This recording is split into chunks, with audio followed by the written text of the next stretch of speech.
তো নমস্কার বন্ধুরা, আশা করি আপনারা কেমন আছেন। তো আশা করি আপনারা ভালো আছেন। তো আজকে আমার চ্যানেলে আরেকটি নতুন ভিডিওতে আপনাদের স্বাগত জানাই। তো যদি ভিডিওটি ভালো লেগে থাকে তাহলে লাইক, শেয়ার অ্যান্ড সাবস্ক্রাইব করতে ভুলবেন না। তো চ্যানেল নতুন হয়ে থাকলে চ্যানেলটি পেজটি ফলো করতে ভুলবেন না। তো চলুন শুরু করা যাক।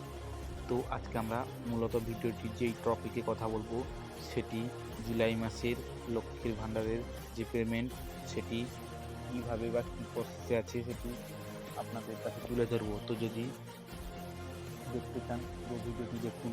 তো আপনারা হয়তো লক্ষ্য করে থাকবেন লক্ষ্মী ভাণ্ডারে যেটা পেমেন্ট প্রসেস থাকতো সেখানে ডাটা নট ফাউন্ডের অপশন দেখাচ্ছে।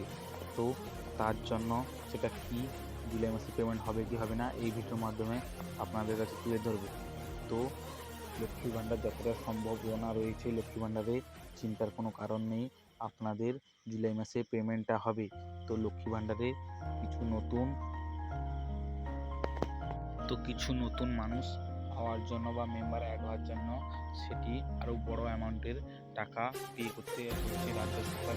তার জন্য লেট হচ্ছে লক্ষ্মী ভাণ্ডারের টাকা দেওয়া। তো যতটা সম্ভব জুলাই মাসে 5 থেকে 10 তারিখ অথবা 7 তারিখের ভিতরে পেমেন্টটি করে দেবে। তো 5 থেকে 7 তারিখ বা 10 তারিখের ভিতরে যতটা সম্ভব লক্ষ্মী ভাণ্ডারের টাকাটি ঢুকে যাবে আপনাদের ব্যাঙ্ক অ্যাকাউন্টে। তো যদি ভিডিওটি ভালো লেগে থাকে তাহলে ভিডিওটিতে লাইক করবেন অবশ্যই।